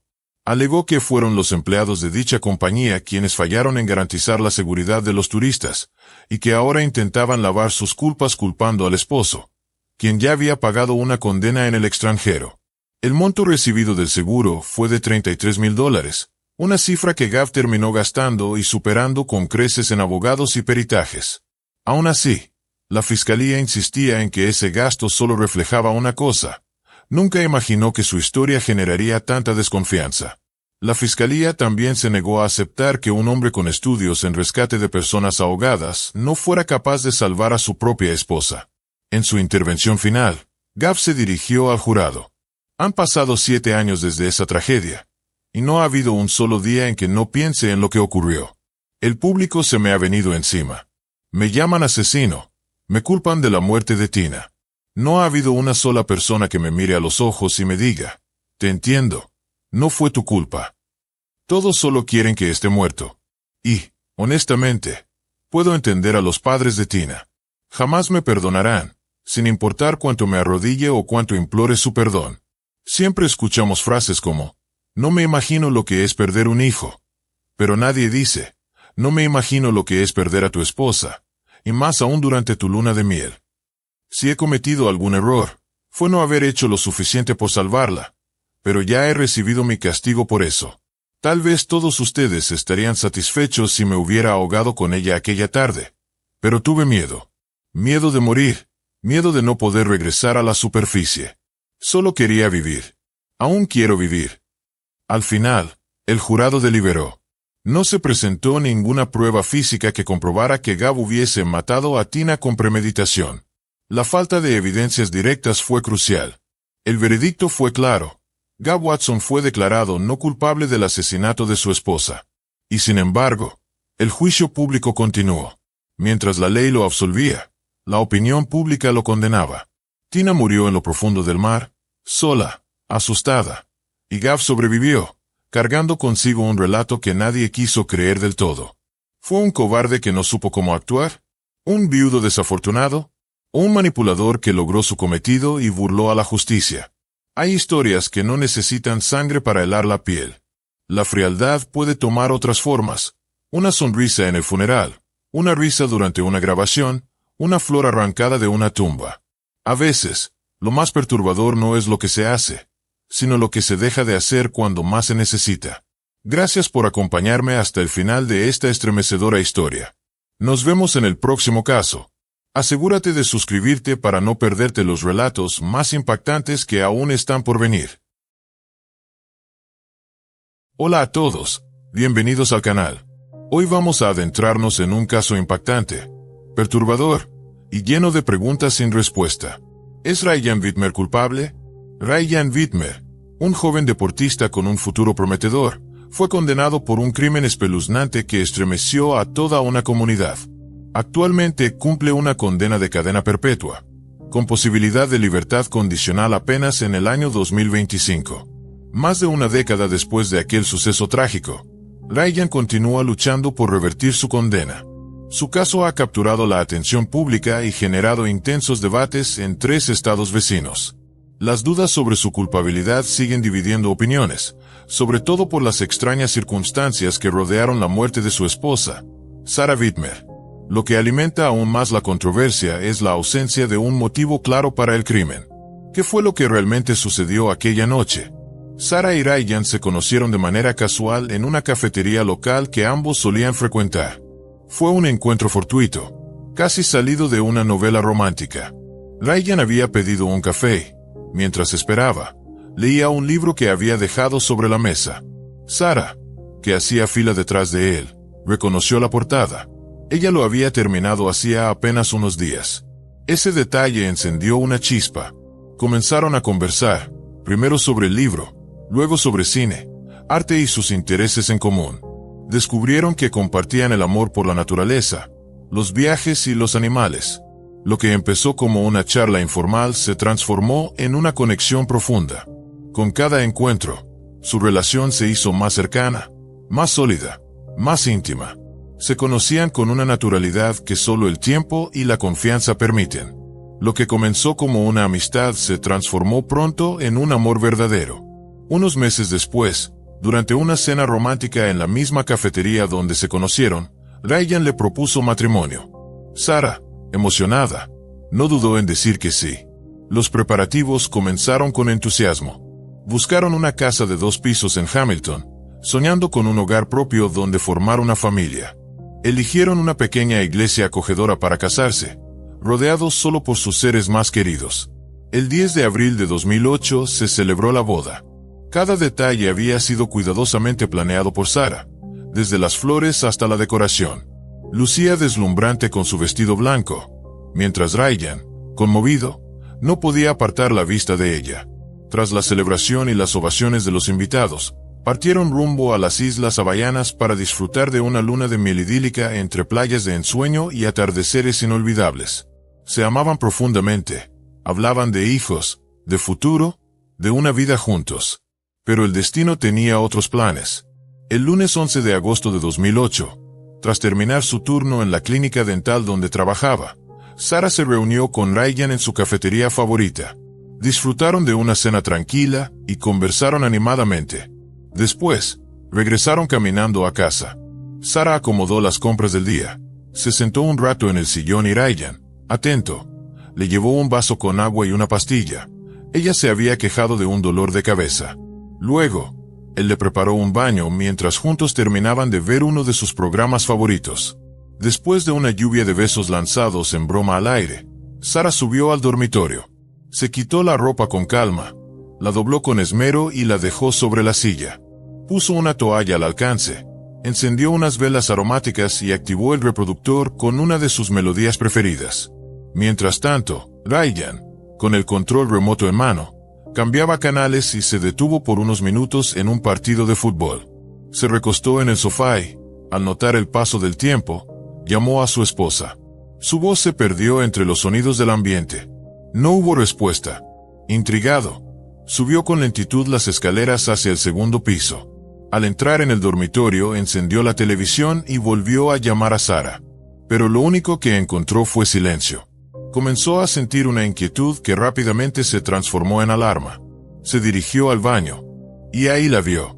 Sara estaba tendida boca abajo en la tina. Sin perder un segundo, Ryan quitó el tapón de la bañera y corrió a llamar al 911. La llamada se registró exactamente a las 10:49 de la noche. La voz de un hombre desesperado gritaba al teléfono que su esposa se había ahogado, que tal vez se había quedado dormida. Preso del pánico, Ryan no atendía las indicaciones del operador, perdiendo segundos que podrían haber sido vitales. Aún así, guiado por el despachador, logró sacar el cuerpo de Sara de la tina e intentó reanimarla, una y otra vez, aplicando maniobras de resucitación. Poco después, una ambulancia llegó al lugar. Junto a los paramédicos, también se hicieron presentes los oficiales de policía. La escena que encontraron marcaría el inicio de un caso que aún hoy, tantos años después, sigue generando más preguntas que respuestas. La casa de los Widmer, 6 minutos después de la llamada al 911, se convirtió en el escenario de una tragedia inquietante. Los primeros oficiales en llegar realizaron una inspección preliminar que dejó más preguntas que respuestas. El baño, donde supuestamente había ocurrido el ahogamiento, estaba completamente seco y meticulosamente limpio. No había rastros de agua, ni toallas húmedas, ni objetos fuera de lugar que sugirieran una desesperada maniobra para sacar un cuerpo del agua. Todo estaba en orden, pulcro, como si nada hubiese ocurrido. Sara yacía en el suelo del dormitorio, completamente desnuda. Su piel estaba seca. No había rastro de humedad en su cuerpo, salvo por su cabello mojado, una señal inquietante, la única evidencia visible que apuntaba a una posible inmersión en agua. La habitación, igual que el baño, estaba perfectamente ordenada. No había señales de caos, de pánico, de desesperación. Esta escena llevó inmediatamente a los agentes a considerar otra posibilidad: asesinato.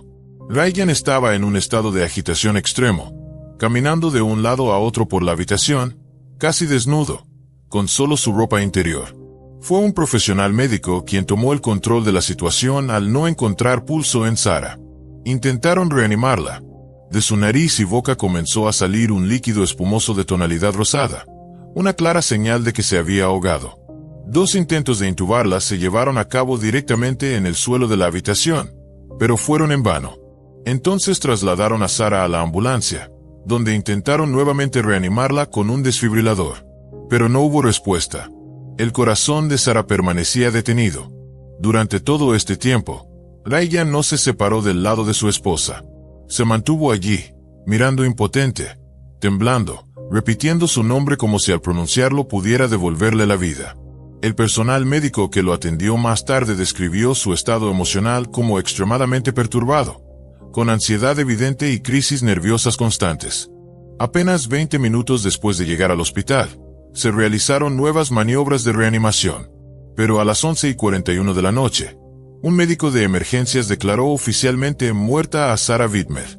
Ryan, al escuchar el veredicto, cayó de rodillas en el pasillo del hospital y rompió en llanto. El dolor lo consumía.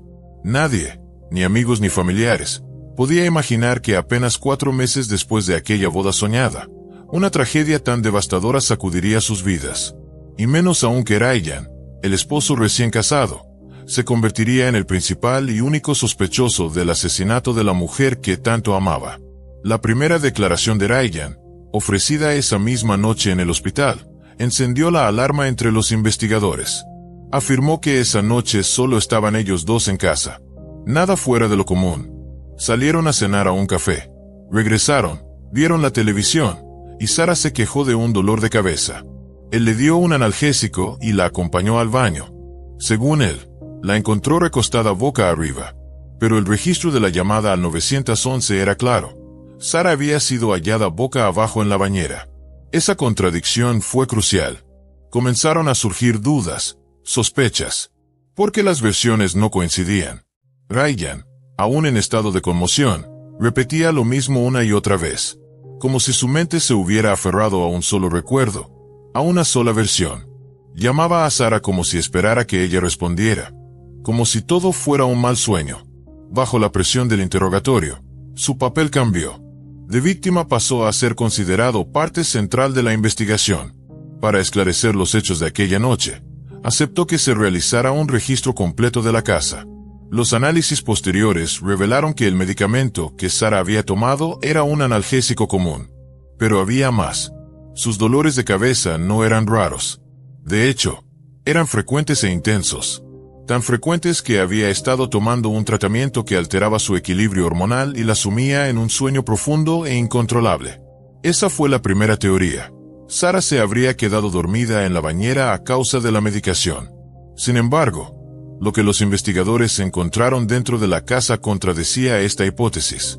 Se detectaron rastros de sangre en la alfombra, algo que no cuadraba con una muerte accidental por ahogamiento. Además, como se había observado desde el principio, el baño estaba completamente seco cuando llegaron los primeros servicios de emergencia. No había toallas mojadas, ni ropa húmeda, ni utensilios con los que alguien pudiera haber secado el lugar. Ni siquiera el suelo mostraba rastros de agua. Todo indicaba que el baño había sido limpiado antes de que llegara la policía. Cada nueva contradicción en las declaraciones de Ryan, tanto durante la llamada como en el hospital, fue debilitando su credibilidad. Lo que en un principio parecía una tragedia doméstica, empezó a tomar la forma de algo más oscuro y premeditado. Los peritajes sobre el cuerpo de Sara revelaron señales de violencia que no podían ser ignoradas. Presentaba un hematoma en el lado derecho de la frente, una hemorragia puntual en la parte interna del párpado, y otro moretón, visible, en el lado izquierdo del cuello. Señales físicas que apuntaban hacia una posible agresión antes de su muerte. Y con cada hallazgo, la figura de Ryan Whitmer se alejaba más del papel de esposo desconsolado y se acercaba, peligrosamente, al de asesino. La fiscalía presentó su versión con contundencia. Ryan habría sujetado la cabeza de Sara bajo el agua, ya fuera en una tina llena o bajo el chorro abierto del grifo, hasta que finalmente se ahogó. Ese era el crimen por el cual debía ser declarado culpable. La acusación se centró en la intencionalidad del acto, en la determinación con la que supuestamente apagó la vida de su esposa. Sin embargo, la defensa se mantuvo firme. Su argumento principal era la ausencia total de un motivo claro. ¿Por qué Ryan, un joven recién casado y aparentemente feliz, cometería un acto tan brutal? Alegaron que si realmente se hubiera producido una pelea violenta, como sostenía la fiscalía, habría pruebas físicas de esa confrontación. Pero no las había. Ryan no tenía rasguños, ni hematomas, ni señales de defensa. Las uñas de Sara estaban intactas, sin roturas ni fragmentos que indicaran que intentó defenderse con desesperación. Nada apoyaba la teoría de una lucha previa. Los abogados de la defensa insistieron en que las lesiones observadas en el cuerpo de Sara fueron producto de las prolongadas maniobras de reanimación, masajes cardíacos directos, múltiples intentos de intubación, tanto en la casa como dentro de la ambulancia, e incluso en el hospital. Bajo presión de la defensa, se solicitó una segunda autopsia. El doctor Werner Spitz, un reconocido forense, llevó a cabo el nuevo examen y confirmó nuevamente que la causa de muerte había sido por ahogamiento. Sin embargo, encontró lesiones adicionales, marcas en el cuello, brazos, labio superior, una fractura en el cráneo, un hígado lacerado y hemorragias en el área cervical. Pero Spitz no pudo determinar con certeza si esas heridas se produjeron durante los intentos de resucitación. Varios testigos afirmaron que el equipo médico de emergencia intentó reanimar a Sara durante aproximadamente 45 minutos. También indicaron que las hemorragias profundas en el cuello probablemente fueron causadas por una vía intravenosa que se insertó en esa zona tras fallar en acceder a las venas de sus brazos. Lo importante es que el Dr. Spitz, A pesar de los hallazgos, no declaró el caso como homicidio. El resultado oficial de su autopsia fue muerte indeterminada. La defensa construyó su base probatoria sobre varios elementos. Uno de los puntos cruciales fue el estado seco del cuerpo de Sarah. Argumentaron que la piel humana se seca más rápido que el cabello, y llevaron a cabo experimentos para demostrar que el secado podría haberse producido en minutos. Además, sostuvieron que Ryan, al encontrar a su esposa inconsciente en la tina, actuó por instinto, retiró el tapón para drenar el agua y luego llamó a los servicios de emergencia. Esta secuencia explicaría por qué su cuerpo se encontraba más seco de lo esperado cuando llegaron los paramédicos. Un perito testigo contratado por la defensa realizó un experimento que demostró que una persona puede secarse visiblemente en tan solo 7 minutos después de salir del agua. En ese margen de tiempo, argumentaron, Ryan podría haber vaciado la tina, intentado ayudar a Sarah y marcado al 911. La justicia programó una segunda audiencia judicial en mayo de 2010. Durante este proceso, Gary, el padre de Ryan, reveló que la fiscalía ya tenía en su poder resultados médicos que indicaban una condición preexistente en Sarah, una enfermedad que podía haber provocado un desmayo repentino y el consecuente ahogamiento. A pesar de esto, el fiscal se negó a presentar dicha evidencia, argumentando que no habría alterado el veredicto del jurado. Pero la gran pregunta quedó en el aire. ¿Qué habría sucedido si los miembros del jurado hubieran tenido acceso a esa información crucial? Aún así, la petición para un nuevo juicio fue denegada. La razón oficial fue que no existía error alguno por parte del jurado. Ryan Bittmer permaneció tras las rejas. La esperanza de recuperar su libertad se desvanecía con cada fallo judicial. Y entonces, cuando parecía que el caso se enfriaba, surgió una revelación inesperada. Jennifer Cruz se presentó voluntariamente ante la fiscalía. Afirmó tener información comprometedora sobre Ryan. Dijo haber sido amiga cercana de él, con quien mantenía contacto regular por teléfono y correo electrónico. Según su testimonio, el 26 de octubre de 2009, a las 11:09 de la noche, recibió una llamada de Ryan. Su voz estaba alterada, angustiada. Le confesó algo impactante. Le dijo que había golpeado a Sarah ese mismo día en la sala de estar, que ella había descubierto pruebas de sus infidelidades, imágenes de carácter inapropiado. Discutieron acaloradamente, primero abajo, luego en el dormitorio. Gritos, reproches, acusaciones.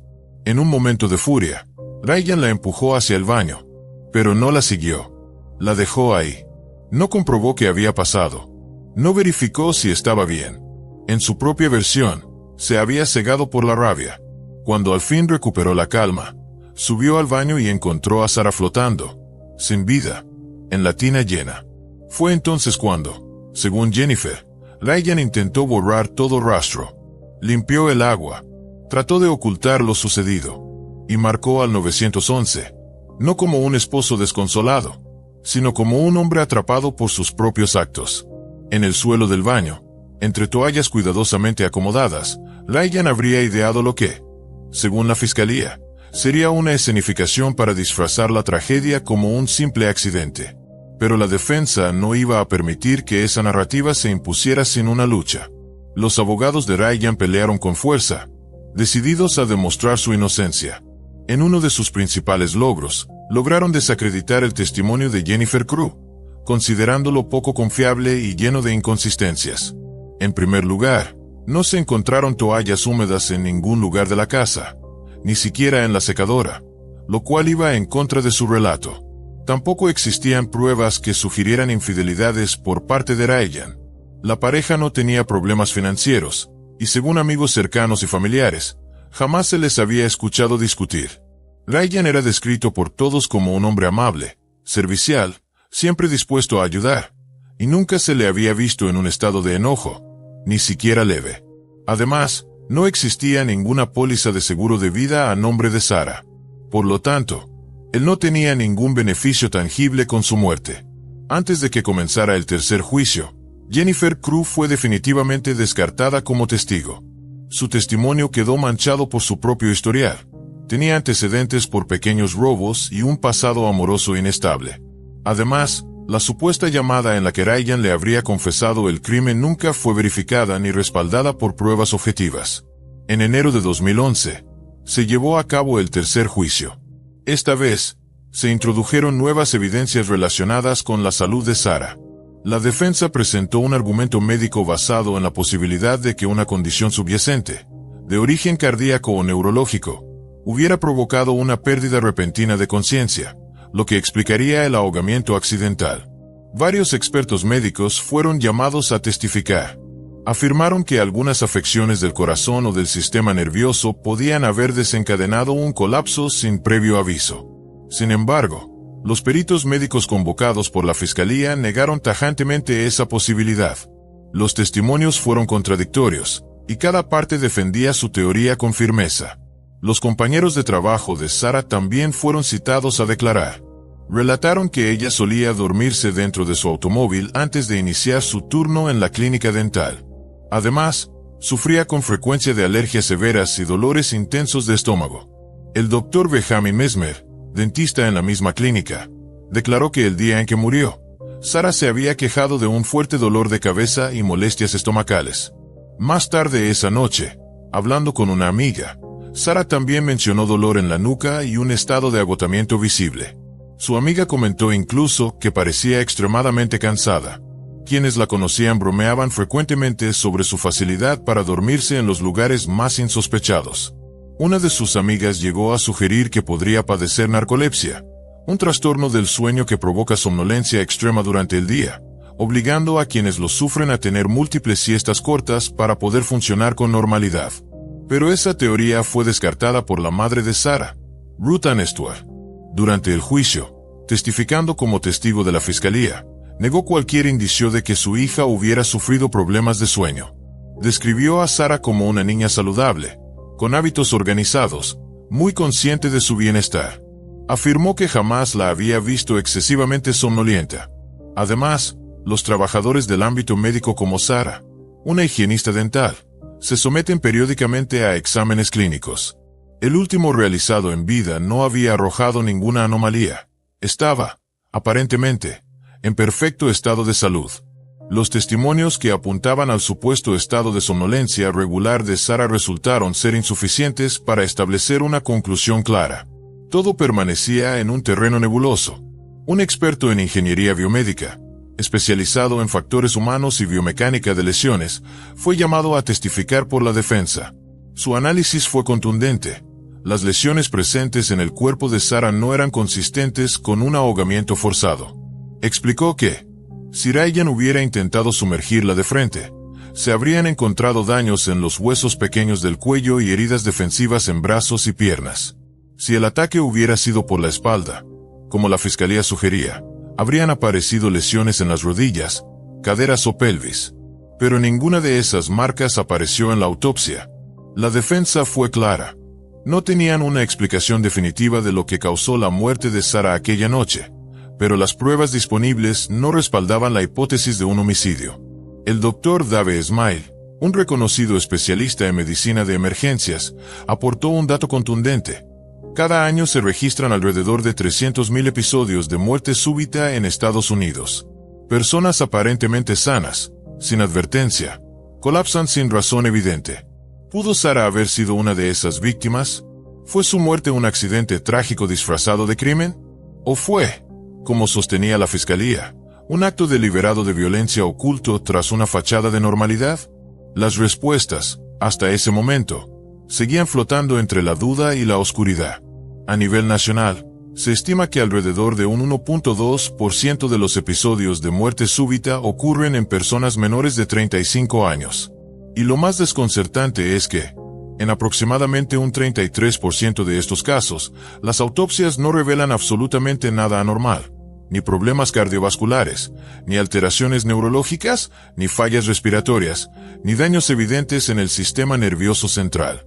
En palabras del Dr. Dave Smile, experto en medicina de emergencias, incluso teniendo en cuenta la magnitud de las maniobras de reanimación que se realizaron sobre Sarah, les sorprendía que no se hubieran encontrado más lesiones visibles en su cuerpo. El jurado fue llamado a reflexionar, a considerar no solo la evidencia, sino el contexto completo. La defensa insistió. Ryan no tenía ningún motivo para hacerle daño a Sarah. Ninguno. A veces, la muerte llega sin explicación.